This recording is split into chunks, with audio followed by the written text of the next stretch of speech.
করতেছো, আল্লাহর সাথে শরীক করতেছো, অথচ মনে করতেছো এটা তার আনন্দ। তোমার ব্যাপারে তোমার রব আয়াত নাযিল করেছে, ইন্নাল্লাহা লা ইয়াগফিরু আন ইউশরাকা বিহি, আল্লাহ ক্ষমা করবে না যে আল্লাহর সাথে অংশীদারিত্ব করে তাকে, ওয়া ইয়াগফিরু মা দুনা যালিকা লিমান ইয়াশা, এছাড়া আল্লাহ ক্ষমা করে দেবে যার যা খুশি তা।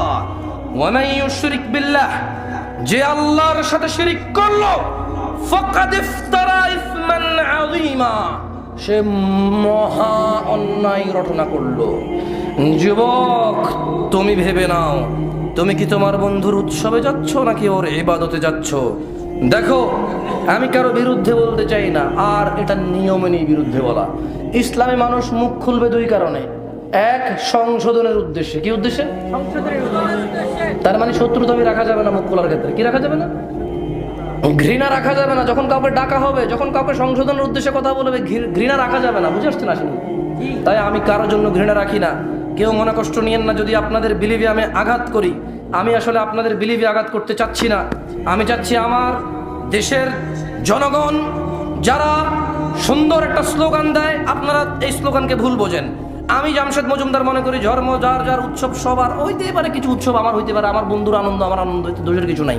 কিন্তু ওর ইবাদত আমার আনন্দ নয়, ওর ইবাদত আমার ইবাদত নয়। লাকুম দীনুকুম ওয়ালিয়া। শোনো ইসাদিকের মানুষ, তোমাদের রব বলছে, ইন্নাল্লাহা লা ইয়াগফিরু আন ইউশরাকা বিহি, নিশ্চয় আল্লাহ ক্ষমা করবে না যে আল্লাহর সাথে শরীক করে। ওয়া ইয়াগফিরু মা দুনা যালিকা লিমান ইয়াশা, এছাড়া আল্লাহ ক্ষমা করে দেবে যা খুশি তা। ওয়া মান ইউশরিক বিল্লাহ, যে আল্লাহর সাথে শিরিক করলো, ফাকাদ দাল্লা দালালাম বাঈদা, নিশ্চয়ই সে সবচাইতে বড় পথভ্রষ্ট। ইসাদিকের মানুষ, আল্লাহর থেকে, আল্লাহর সাথে শরীক করা থেকে বিরত হও। ইসাদিকের মানুষ, চিন্তা ভাবনা করো। হে মুসলমান, হে মুমিন, চিন্তা করে দেখো কোনটা ইবাদত আর কোনটা উৎসব। চিন্তা করে, তোমার ঈদ তো উৎসব, কই কি তোমার বন্ধু তো আসে না?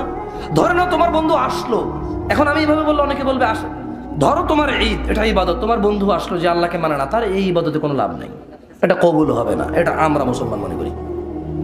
আমরা মনে করি যে যারা আশহাদু আল্লা ইলাহা ইল্লাল্লাহ ওয়া আশহাদু আন্না মুহাম্মাদান আবদুহু ওয়া রাসূলুহু, কুল হুয়াল্লাহু আহাদ আল্লাহুস সামাদ লাম ইয়ালিদ ওয়া লাম ইউলাদ ওয়া লাম ইয়াকুল লাহু কুফুয়ান আহাদ, যার এগুলোতে সমস্যা আছে, আমরা মনে করি সে যদি মসজিদে ইমামতিও করে তার লাভ নাই। ঠিক ঠিক না? এটা আমাদের বিশ্বাস। তাই আমাদের প্রতিবেশীরা যদি আমাদের ইবাদতে আসে, এতে আমরা খুশি হই না। কেন খুশি হই না? আমরা দুঃখ পাই। কেন? আহা, ও ভালো কাজে আসলে কিন্তু ঈমান নাই, তাই লাভ হবে না। এটা আমাদের বিশ্বাস। বুঝাতে পেরেছি না পারেনি?